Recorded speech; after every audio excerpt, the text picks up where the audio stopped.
खुलुमबाय बयखौबो बे समाव मोननैसो गोनां खौरां लानानै फैलायबाय। नोंथांमोना थाम्बनेइलाव नायनानै मोनथिखाबाय जानांगौ हाग्रामा महिलारिया बिहावनि मुङाव साहा बागान खालामनायखौ एवस्रांनो थाखाय थियारि जाखाबाय। हाग्रामा महिलारिखौ फेजेननो थाखाय देबोरगाव बियाबाव इउपिपिएल दोलोआ आइजोनि बिजाथि होनानैनो हाग्रामा महिलारिखौ फेजेनगोन होननानै रायजो राजाफोरनि सिगाङावहाय बुंदों बिटिआरनि इएम रनजित बसुमतारी बिथाङा।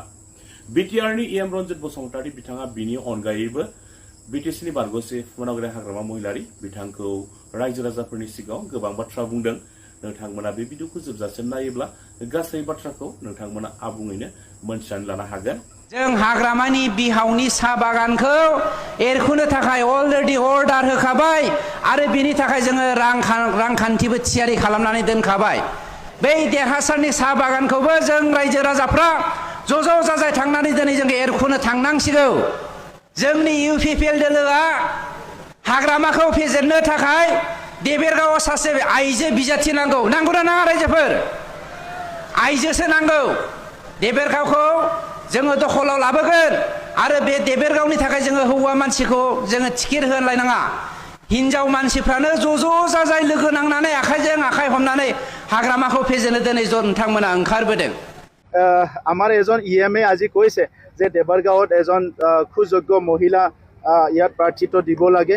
আমাৰ তাত আছে তেনেকুৱা কেণ্ডিডেট, কিন্তু দলে পৰৱৰ্তী সময়ত সিদ্ধান্ত ল'ব, চিন্তা কৰিব কোনটো সমষ্টিত কেনেকা পাৰ্টি প্ৰক্ষেপ কৰা হ'ব।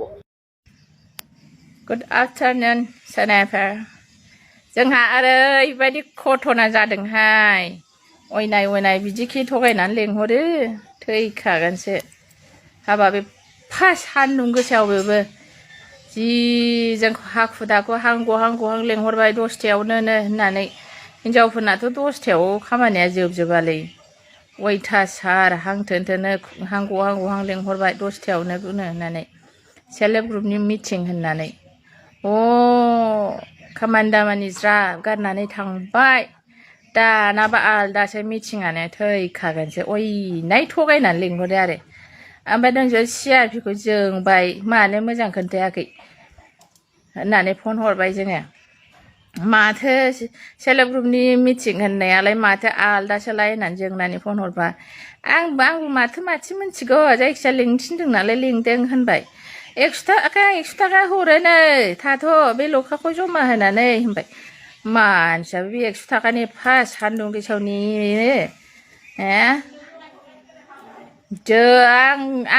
जोंसो 200 थाखाखौनो उल्था होना फैबावगोन जोङो। 100 थाखाखौ फिसा लायनांगौ, मा लायनांगौ, ओंखाम संनांगौ, ओंख्रि संनांगौ, गासिबो ज्राब गारनानै थांदों। बेखौ नेनो सोलाबा जोङो। जायालै, लेंहरनो ग्र' सैथो खोथा होना लेंहरब्रा, मा थगायलायनानै लेंहरनाय बेलाय। जायालै, सयथिबो जाया। उल्था फैफिनबाय जोंखौ थगायनानै लेंहरना।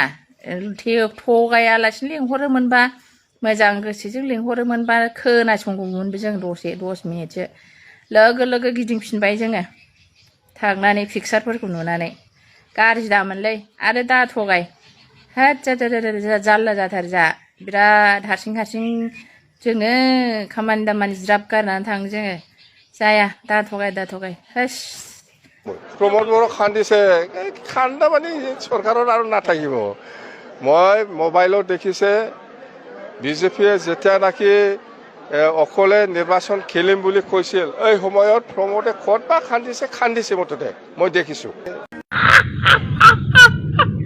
इउपिपिएलआ जेनबाय, बिनिखायनो बे खुसियावनो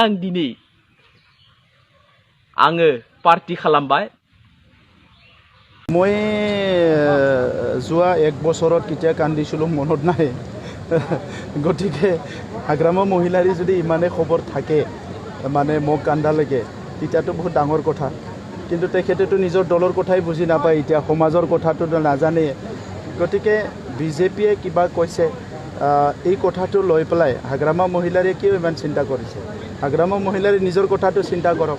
নিজৰ দলৰ যিখিনি বাগা নেতাসকলে, তেখেতৰ সতীৰ্থসকল এতিয়া তেখেতৰ লগত নাই, আৰু তেখেতৰ আহি থকা সময়টো খুব ভাল সময় নহয়। তো এইকাৰণে হাগ্ৰামা মহিলাৰী ডাঙৰীয়াই ইউপিপিএলৰ কথা বা মোৰ কথা চিন্তা কৰাটো বাদ দি পেলাই নিজৰ কথা চিন্তা কৰিলে আৰু সমাজৰ কথা চিন্তা কৰিলে তেখেতৰ ৰাজনৈতিকভাৱেও লাভ হ'ব তেখেতৰ ভৱিষ্যত কেৰিয়াৰৰ কাৰণেও লাভ হ'ব बे हाग्रामानि केरेक्टारखौ दिनै आं नोंथांमोननि सिगाङाव बुंथिनानै होनो नागिरदों बे हालामनि रायजो राजाफ्रा मिथिगौ निउ देबेरगाव गोदान देबेरगाव होननाय मोनसे गामि दङ मेडिकेल कलेज खाथियाव बे गामियाव 25 घर मानसिफ्रा रायजो जायो बिनिनो 17 घरा एक्स BLT मावथि लोगो बिथांमोननि नखर थांनाय 17 बोसोराव हाग्रामा महिलारि बिथांखौ जिग' थांनानै बुंहैदोंमोन जोंनि हाखौ मियादि फाट्टा खालामनानै हो होननानै नाथाय बिथांमोना हाग्रामानि सरकारा गावसोरनि मावथि लोगोफोरनि हाखौनो मियादि खालामनानै होआखै आरो बिथांमोना 100% BPF सापर्टारमोन नाथाय जोंनि सरकारा मानाव गेदेर मुस्रि प्रमद बर' बिथांनि दैदेननायाव जोंनि दोलोनि सापर्टार नङाबाबो बे गामिनि 25 नखरखौ जोङो हानि पाट्टा बानायनानै होयो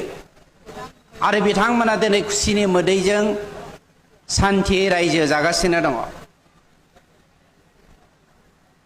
निउ थिलाफारा गामि होननायखौबो नोंथांमोना मिथिगौ गोदान थिलाफारा होननाय गामि बे थिलाफारा गामिनि मानसिफ्राबो हा मियादि पाट्टा मोननो थाखाय खाराव माराव गाबबाय बायदोंमोन हाग्रामा महिलारिनि खाथियाव थांनानै बुंहैदोंमोन जोंनि हाखौ मियादि खालामनानै हो होननानै नाथाय बिथाङा होनदों थै जाम्बाफोर बे हाया बर'नि जोबखा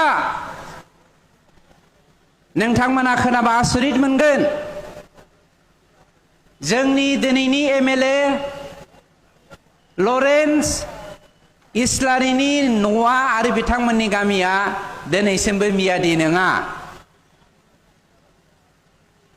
मानोना बे गामिफोरखौ खाथि खालानि रायजोफोरखौ बिथाङा दमन खालामनानै दोनदोंमोन गावनि बेरेखायै थाङोब्ला सोलोयै बोलोयै बिथाङा गादबनानै दोनोमोन नाथाय दुखुनांथाव बाथ्राया जादों बिथाङा रायजो राजानो हा दखरसे होआखै नाथाय गावनि बिहावनि नखरनि नामाव गावनि फिसालथीनि मुङाव बिथाङा 3,000 रिजार्भ फरेस्टखौ फोजोबस्रांनानै साहा बागान गायसनदों जाय साहा बागाननि फिथाइजों दिनै बिथांमोननि नखरा रोहो रोहो रायजो जादों सिबिनां रायजो राजा नोंथांमोन समा जुदि थारैनो जोंखौ मोजाङै मोजां थोनोब्ला जों हाग्रामानि बिहावनि साहा बागानखौ एरखुनो थाखाय अलरेडि अर्डार होखाबाय आरो बिनि थाखाय जोङो रांखान्थिबो थियारि खालामनानै दोनखाबाय नोंथांमोना सापर्ट खालामगोन ना खालामा हाग्रामानि साहा बागानखौ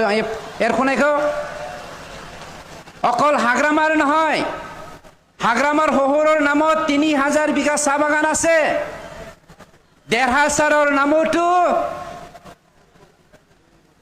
13,000 বিঘা চাহ বাগান আছে बै देरहासारनि साहा बागानखौबो जों रायजो राजाफ्रा ज' जाजाय थांनानै दिनै जों एरखुनो थांनांसिगौ जोंनि UPPL दोलोआ हाग्रामाखौ फेजेननो थाखाय देबेरगावआव सासे आइजो बिजाथि नांगौ नांगौना नाङा रायजोफोर आइजोसो नांगौ देबेरगावखौ जोङो दखलाव लाबोगोन आरो बे देबेरगावनि थाखाय जोङो हौवा मानसिखौ जोङो टिकेट होलायनाङा हिनजाव मानसिफ्रानो ज' जाजाय लोगो नांनानै आखाइजों आखाइ हमनानै हाग्रामाखौ फेजेननो दिनै नोंथांमोना ओंखारबोदों दिनै 12,000 मानसिया गेदारिं जादों बे 12,000 नखरनि सासेया सानै जेरावहाय गावनि आंगो बिसाय गावनि आंगो बिजामादै गावनि आंगो बिहामजो फिसाफोर दङ बिसोरखौ ज' खालामोब्ला जोंनि बे 12,000आ 36,000 जोङो भट मोननो थांगासिनो दङ देबेरगावआव हाग्रामाया जेनखाबाय रायजोफोर